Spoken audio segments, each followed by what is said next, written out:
Leviticus Chapter 27, continued. Theme: Commutation of vows concerning persons, commutation of vows concerning animals, commutation of vows concerning houses, commutation of vows concerning land, concerning three things which are the Lord's apart from a vow. Commutation of vows concerning animals. And if it be a beast, whereof men bring an offering unto the Lord, all that any man giveth of such unto the Lord shall be holy. He shall not alter it, nor change it, a good for a bad, or a bad for a good, and if he shall at all change beast for beast, then it in the exchange thereof shall be holy. Leviticus 27:9-10. When I was pastor of a little country church, a member of the church took me out to his barn lot and showed me a calf. He told me he had given it to the Lord. To tell you the truth, that calf didn't look as if it would live, and I suspect that is the reason he gave it to the Lord. Well, that calf became a blue ribbon prize winner. Then the man told me, "You know, this is such a fine animal that I thought I'd better keep it. I have another animal over here that I'm giving to the Lord instead." He sold it and gave the money to the church, and felt very comfortable about what he had done. God says, don't substitute. If you have promised to do something for God, go through with it. Remember the sin of Ananias and Sapphira. They said they were giving to the Lord the entire price of a piece of land, but they didn't go through with it. They didn't have to give all of it to God. Peter told them that while it was theirs, they were perfectly free to do with it what they wished. It was a voluntary offering, but then they tried to withhold some of it from God. This that we are talking about is real today. God holds us to our vows. If you have promised Him something and haven't made good, it is still on His books. We are dealing with a God of reality. And if it be any unclean beast, of which they do not offer a sacrifice unto the Lord, then he shall present the beast before the priest, and the priest shall value it, whether it be good or bad, as thou valuest it, who art the priest, so shall it be.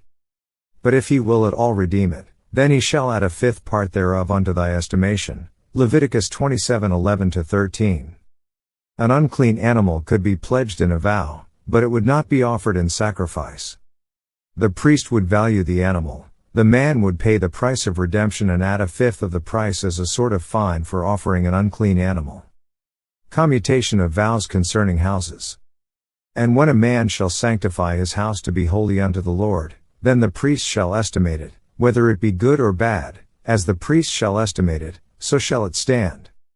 And if he that sanctified it will redeem his house, then he shall add the fifth part of the money of thy estimation unto it, and it shall be his. Leviticus 27:14-15.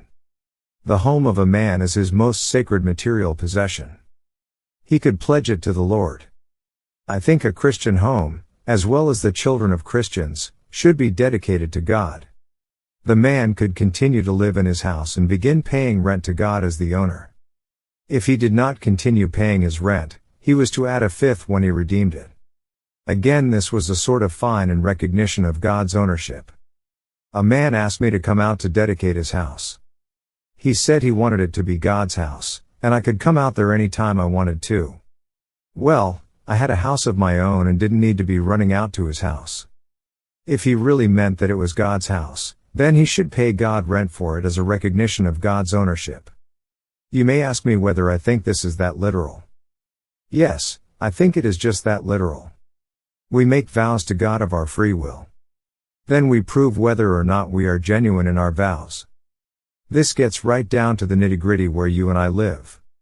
Commutation of vows concerning land. And if a man shall sanctify unto the Lord some part of a field of his possession, then thy estimation shall be according to the seed thereof. An homer of barley seed shall be valued at 50 shekels of silver. If he sanctify his field from the year of jubile, according to thy estimation it shall stand. But if he sanctify his field after the jubile, then the priest shall reckon unto him the money according to the years that remain, even unto the year of the jubile, and it shall be abated from thy estimation. And if he that sanctified the field will in any wise redeem it, then he shall add the fifth part of the money of thy estimation unto it, and it shall be assured to him. And if he will not redeem the field, or if he have sold the field to another man, it shall not be redeemed any more. But the field, when it goeth out in the jubile, shall be holy unto the Lord, as a field devoted, the possession thereof shall be the priest's. And if a man sanctify unto the Lord a field which he hath bought, which is not of the fields of his possession, then the priest shall reckon unto him the worth of thy estimation, even unto the year of the jubile, and he shall give thine estimation in that day, as a holy thing unto the Lord. In the year of the jubile the field shall return unto him of whom it was bought, even to him to whom the possession of the land did belong. And all thy estimations shall be according to the shekel of the sanctuary. 20 gerahs shall be the shekel. Leviticus 27:16-25. This must have been a very complicated system. Land could be dedicated to God even though the land belonged to God. The land was evaluated on the basis of its productivity and in relation to the year of Jubilee. All land returned to the original owner at that time. This was taken into account if a man dedicated the land to the Lord just shortly before the year of Jubilee as a gesture of generosity.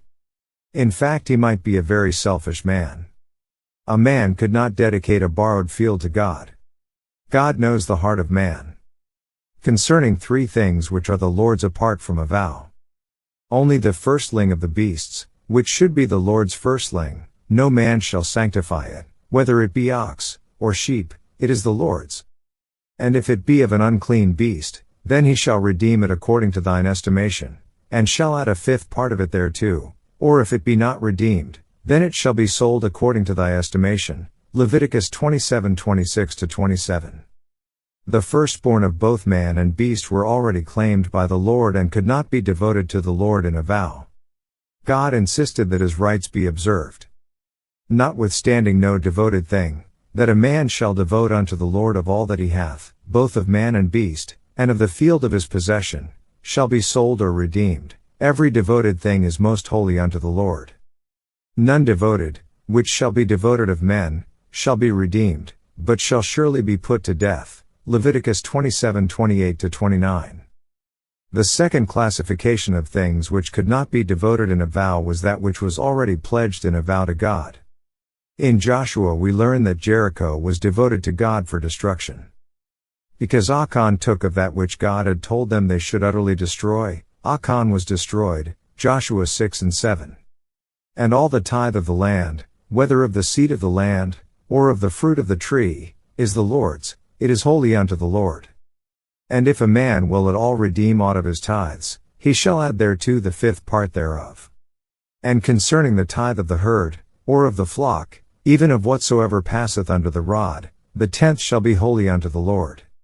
He shall not search whether it be good or bad, neither shall he change it, and if he change it at all, then both it and the change thereof shall be holy, it shall not be redeemed. Leviticus 27:30-33. The tithe was the 3rd thing which already belonged to God and could not be pledged in a vow. These are the commandments, which the Lord commanded Moses for the children of Israel in Mount Sinai, Leviticus 27:34. This verse concludes the book of Leviticus and sums it up. It also reveals that chapter 27 is not an addendum but part and parcel of the thinking of God for man under law. The believer can be thankful for the grace of God in this day.